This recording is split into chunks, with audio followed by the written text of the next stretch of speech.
അസ്സലാമു അലൈക്കും വറഹ്മത്തുള്ളാഹി വബറകാതുഹു. എൻ്റെ പ്രിയമുള്ളവരെ, അട്ടപ്പാടിയിൽ 19 വയസ്സുള്ള സിജു എന്ന് പറയുന്ന ഒരു ആദിവാസി യുവാവിനെ 2 പേർ മർദ്ദിച്ചു എന്ന് പറഞ്ഞ ഒരു കേസ് നിലവിലുണ്ടായിരുന്നു. കഴിഞ്ഞ ദിവസം നമ്മൾക്കത് പുറത്തു വന്നിരുന്നു. ആ കേസുമായി ബന്ധപ്പെട്ട് നമ്മൾ മധുവിൻ്റെ വിഷയങ്ങളുമായി ബന്ധപ്പെട്ടും അതേപോലെ തന്നെ മറ്റുമൊക്കെ ആയിട്ട് ഇതിനെ സാമ്യപ്പെടുത്തി ഒരുപാട് ആളുകൾ വീഡിയോ ചെയ്തിട്ടുണ്ടായിരുന്നു. ന്യൂസിലൊക്കെ നമ്മൾ കണ്ടിട്ടുണ്ടായിരുന്നു ഈ ഒരു വിഷയം. ഭക്ഷണം കഴിക്കാൻ വേണ്ടിയിട്ട് അല്ലേ, പട്ടിണിയായി കിടന്നിരുന്ന മധു ഭക്ഷണ സാധനം എടുത്തപ്പോൾ ആ മധുവിനെ അവിടുന്ന് ആക്രമിച്ച സംഭവം, ആ മധുവിൻ്റെ ന്യൂസുകളും ചർച്ചകളുമൊക്കെ നമ്മളൊരു സമയത്ത് കേട്ടിരുന്നു. എന്നാൽ ഈ ഒരു സംഭവത്തിൽ സിജു എന്ന് പറയുന്ന 19 വയസ്സുള്ള ഈ ആദിവാസി യുവാവിൻ്റെ ഈ ഒരു കേസുമായി ബന്ധപ്പെട്ട് 2 പേരെ അറസ്റ്റ് ചെയ്യുകയും അവരിന്ന് ജയിലിലാണ് എന്നൊക്കെ എൻ്റെ പ്രിയമുള്ളവരെ നമുക്കറിയാൻ കഴിഞ്ഞിട്ടുണ്ട്. അതിൻ്റെ അന്വേഷണങ്ങളും മറ്റുമൊക്കെ ഇന്ന് പുറത്ത് വന്നുകൊണ്ടിരിക്കണം. ആ ഒരു സംഭവത്തിൻ്റെ വീഡിയോസ് നമുക്കൊന്ന് കാണാം. സിജു എന്ന് പറയുന്ന യുവാവ് ലഹരിയിലായിരുന്നു. സ്വബോധത്തോട് കൂടിയിട്ടല്ല അവർ സംസാരിക്കുന്നതും പ്രവർത്തിക്കുന്നതും. അവിടുത്തെ കാട്ടലും വണ്ടിക്കെതിരെ കല്ലെറിയുന്നു, ഇങ്ങനെയൊക്കെ തന്നെ ആയിരുന്നു ആ ചെറുപ്പക്കാർ പറഞ്ഞിട്ടുണ്ടായിരുന്നത്. പക്ഷെ നമുക്ക് ആ വീഡിയോസ് കാണുമ്പോഴും നമുക്ക് അതുപോലെ തന്നെയാണ് തോന്നുന്നത്. അപ്പോൾ നിങ്ങൾക്ക് തോന്നുന്നത് നിങ്ങൾക്കൊന്ന് കമൻറ്റ് ചെയ്യാം കേട്ടോ. ചേട്ടനല്ലേ കണ്ടുപിടിക്കുന്നത്? ചേട്ടന വണ്ടിയല്ലേ പറയാൻ കിടക്കുന്നത്? ചേട്ടൻ അറിയാലോ കാര്യങ്ങൾ. ഞങ്ങൾ എന്തെങ്കിലും ചെയ്താണോ? ഞങ്ങളുടെ ഭാഗത്ത് എന്തെങ്കിലും തെറ്റുണ്ടോ? ചേട്ടൻ ഉള്ള കാര്യം പറ. ചേട്ടന്റെ വണ്ടിയുടെ നമ്പർ പറ. വണ്ടിയുടെ നമ്പർ പറ. 49-77. ഞങ്ങൾ അവന് വരുന്നോണ്ട് ഞങ്ങൾ റിവേഴ്സ് എടുത്ത് ചേട്ടന്റെ വണ്ടി പുറയിലായി പോയി.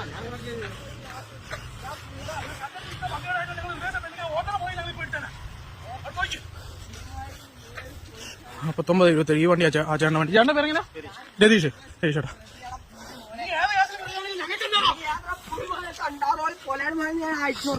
ഞാൻ നിന്നെ വെട്ടിട്ട കാര്യം ഏത് പോലീസാണ് എനിക്ക് എടാ സാറേ, ഞാൻ ഈ വെട്ടി കേസ് ഒരു കൊലപാതകം ഉണ്ടെങ്കിൽ എനിക്ക് ഓർമ്മയുണ്ടോ സാറേ? നിനക്ക് ഈ ധോണിയുടെ വെട്ടി കേസിൽ നടുക്കൊലയിൽ പ്രതിയുണ്ടോ?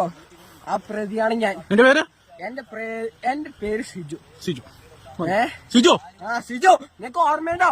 അയ്യോ, നിന്നെ ഭയങ്കര ഓർമ്മ. പിന്നെ പോടാ, നീ ആരാടാ? നീ വേറെ നീ എന്തുവാടാ? നീ ആരാ? ഞാനോ? ഞാൻ ഈ 2 കൊലക്കേസിൽ പിന്നെ 2 നിന്നെ ഇത് ഞാൻ കോടതി ഉൾപ്പെടെ കൊടുക്കൂടാ. ഇത് എവിഡൻസ് ആടാ. കോടതി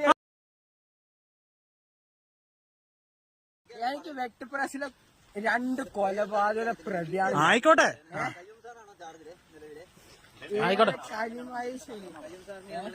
കലീം സാറോട് ഞാൻ പറഞ്ഞോളാം.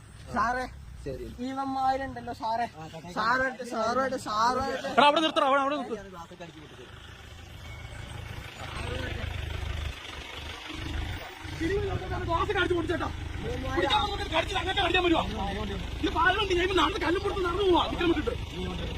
ഇവൻ നടന്നു അവിടുന്ന് ഈ കോളേജിൽ കല്ലെടുത്തോണ്ട് വരുമായിരുന്നു.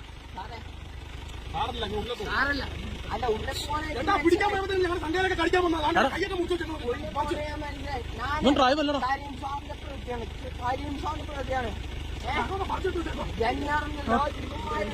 ഞങ്ങൾക്ക് റേഞ്ചില്ല കേട്ടോ. ഞങ്ങളുടെ 2 ഫോണിന് റേഞ്ചില്ല, കവറില്ല.